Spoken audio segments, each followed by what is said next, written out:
Zte എന്ന കമ്പനിയുടെ Zte Nubia Z50s Pro എന്ന പുതിയൊരു സ്മാർട്ട് ഫോൺ ഇപ്പോൾ ലോഞ്ച് ചെയ്തിട്ടുണ്ട്.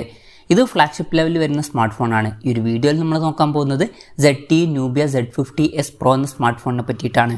ആദ്യം നമ്മൾ ഫീച്ചേഴ്സും കാര്യങ്ങളൊക്കെ നോക്കുകയാണെന്നുണ്ടെങ്കിൽ ഡിസ്പ്ലേയുടെ കാര്യത്തിൽ Zte Nubia Z50s Proയിൽ 6.78 ഇഞ്ചിൻ്റെ ഡിസ്പ്ലേ കൊടുത്തിട്ടുണ്ട്. 1.5K ഡിസ്പ്ലേ ആണ് ഇതിൽ വരുന്നത്. അതായത് ഫുൾ HD റെസൊല്യൂഷനേക്കാളും കുറച്ചും കൂടി ബെറ്റർ ആയിട്ടുള്ള റെസൊല്യൂഷനും കാര്യങ്ങളൊക്കെ ഇതിൽ വരുന്നുണ്ട്. അമോലെഡ് ഡിസ്പ്ലേ ആണ് ഇതിൽ ഉപയോഗിച്ചിരിക്കുന്നത്. പിന്നെ ഡിസ്പ്ലേയിൽ 10-bit ഡിസ്പ്ലേ എന്നുള്ള ഫീച്ചർ വരുന്നുണ്ട്. 120 Hz റിഫ്രഷ് റേറ്റ് ഒക്കെ ഇതിൽ സപ്പോർട്ട് ചെയ്യുന്നുണ്ട്. 720 Hz ടച്ച് സാമ്പിളിംഗ് റേറ്റ് വരുന്നുണ്ട്. 1000 Hz instant touch sampling rate എന്നുള്ള ഫീച്ചറും ഇതിൽ വരുന്നുണ്ട്. പഞ്ചോൾ ഡിസൈൻ ഈ ഫോണിൽ കൊടുത്തിട്ടുണ്ട്. പഞ്ചോൾ വരുന്നത് ടോപ്പ് സെൻറ്റർ ഭാഗത്തായിട്ടാണ്. DC ഡിമ്മിങ് എന്നുള്ള ഫീച്ചറൊക്കെ ഇതിൽ വരുന്നുണ്ട്.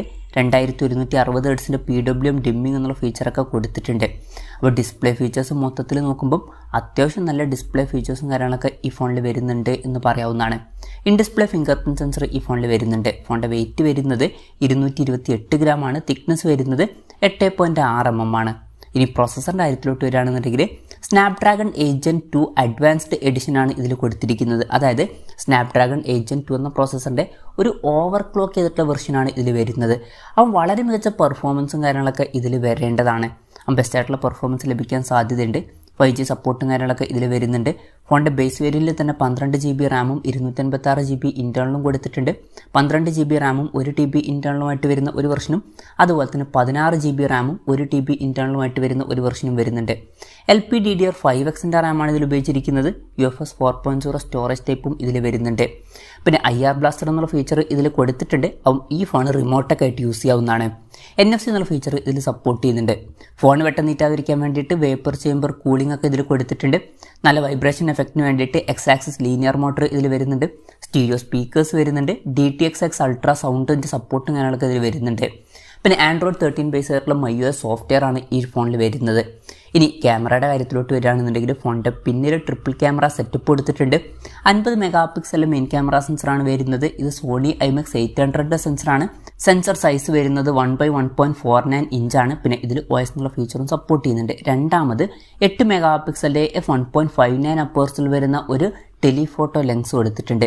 ഇത് 35 mm ഫോക്കൽ ലെങ്ത്തിൽ വരുന്ന ഒരു സെൻസറാണ്. നല്ലൊരു ലെൻസ് തന്നെയാണ് ഇത്. പിന്നെ മൂന്നാമത് 50 MP f2.0 അപ്പേഴ്സിൽ വരുന്ന ഒരു അൾട്രാ വൈഡ് ആംഗിൾ ലെൻസ് കൊടുത്തിട്ടുണ്ട്. ഈ ഒരു ലെൻസ് വെച്ചിട്ട് തന്നെ മാക്രോ ഫോട്ടോസും ക്ലിക്ക് ചെയ്യാൻ പറ്റുന്നതായിരിക്കും. പിന്നെ ഫ്രണ്ടിൽ 16 MP സെൽഫി ക്യാമറ ആണ് കൊടുത്തിരിക്കുന്നത്. അപ്പം ഓൺ പേപ്പർ അത്യാവശ്യം നല്ലൊരു ക്യാമറ സ്പെസിഫിക്കേഷനൊക്കെ ഇതിൽ വരുന്നുണ്ട് എന്ന് പറയാവുന്നതാണ്. ഇനി ബാറ്ററിയുടെ കാര്യത്തിലോട്ട് വരികയാണെന്നുണ്ടെങ്കിൽ 5100 mAh ബാറ്ററി ഇതിൽ കൊടുത്തിട്ടുണ്ട്. 80 വാട്ടിൻ്റെ ഫാസ്റ്റ് ചാർജ് സപ്പോർട്ട് വരുന്നുണ്ട്. Type-C ചാർജിംഗ് പോർട്ടും ഇതിൽ കൊടുത്തിട്ടുണ്ട്. അപ്പോൾ തരക്കേടില്ലാത്തൊരു ബാറ്ററി സെറ്റപ്പും ഇതിൽ കൊടുത്തിട്ടുണ്ട്. അപ്പം ഇതൊക്കെയാണ് ഫീച്ചേഴ്സിനെ പറ്റി പറയാനുള്ള കാര്യങ്ങൾ. പിന്നെ പറയേണ്ട ഒരു കാര്യം, ഈ ഒരു സ്മാർട്ട് ഫോൺ ഇപ്പം ഇന്ത്യൻ മാർക്കറ്റിൽ ലോഞ്ച് ചെയ്തിട്ടില്ല. ഇപ്പോൾ ചൈനീസ് മാർക്കറ്റിലാണ് ഈ സ്മാർട്ട് ഫോൺ ലോഞ്ച് ചെയ്തിരിക്കുന്നത്. ചൈനീസ് മാർക്കറ്റിൽ ഈ ഫോൺ ലോഞ്ച് ചെയ്തിരിക്കുന്നത് 3699 yuan എന്ന പ്രൈസിങ്ങിലാണ്. അതായത് 42,300 രൂപ പ്രൈസ് റേഞ്ചിൽ. ആ ഒരു പ്രൈസ് റേഞ്ചിൽ ഈ പറഞ്ഞിട്ടുള്ള ഫീച്ചേഴ്സ് എങ്ങനെയുണ്ടെന്ന് വെച്ചാൽ വളരെ മികച്ച ഫീച്ചേഴ്സാണ് എന്ന് തന്നെ പറയേണ്ടി വരും. നല്ല ഡിസ്പ്ലേ ഫീച്ചേഴ്സ് കൊടുത്തിട്ടുണ്ട്. അതുപോലെ തന്നെ ഈ ഒരു പ്രൈസ് റേഞ്ചിന് പറ്റിയിട്ടുള്ള ബെസ്റ്റ് ആയിട്ടുള്ള പ്രോസസ്സർ തന്നെ ഇതിൽ കൊടുത്തിട്ടുണ്ട്. ഓൺ പേപ്പർ ക്യാമറ സ്പെസിഫിക്കേഷനും അത്യാവശ്യം നല്ല സ്പെസിഫിക്കേഷൻ തന്നെയാണ്. പിന്നെ അത്യാവശ്യം തിരക്കുകളില്ലാത്തൊരു ബാറ്ററി സെറ്റപ്പും ഇതിൽ കൊടുത്തിട്ടുണ്ട്. അപ്പം ഈ ഒരു പ്രൈസ് റേഞ്ചിനനുസരിച്ചിട്ടുള്ള മികച്ച ഫീച്ചേഴ്സ് ഈ ഫോണിൽ വരുന്നുണ്ട് എന്നൊക്കെ പറയാവുന്നതാണ്. ഇനി ഈ ഒരു ഫോൺ ഇന്ത്യയിൽ ലോഞ്ച് എന്ന് വെച്ചാൽ ഇന്ത്യയിൽ ലോഞ്ച് ചെയ്യാനുള്ള ചാൻസ് കുറവാണ്. Zte Nubia സീരീസിൽ വരുന്ന അധികം ഫോണുകൾ ഇന്ത്യൻ മാർക്കറ്റിൽ ലോഞ്ച് ചെയ്യാറില്ല. റെഡ് മാജിക് സീരീസിൽ വരുന്ന ഫോണുകളാണ് അവർ ലോഞ്ച് ചെയ്യാറ്. അതായത് ഗെയിമിംഗ് ഫോണുകളാണ് സാധാരണ ഇന്ത്യൻ മാർക്കറ്റിൽ ലോഞ്ച് ചെയ്യാറ്. Nubia സീരീസ് അധികം ലോഞ്ച് ചെയ്യാറില്ല. അപ്പോൾ ലോഞ്ച് ചെയ്യാനുള്ള ചാൻസ് കുറവാണ്. പക്ഷെ ഒരു കാര്യം എന്താണെന്ന് വെച്ചാൽ ഗ്ലോബൽ മാർക്കറ്റിൽ ഈ ഫോൺ ലോഞ്ച് ചെയ്തേക്കാം. ഇപ്പോൾ ഗൾഫ് രാജ്യങ്ങളിലൊക്കെ ഈ ഫോൺ ലോഞ്ച് ചെയ്യാൻ സാധ്യതയുണ്ട്. എന്തായാലും Zte Nubia Z50s Pro എന്ന പുതിയൊരു സ്മാർട്ട് ഫോൺ ഇപ്പോൾ ലോഞ്ച് ചെയ്തിട്ടുണ്ട്.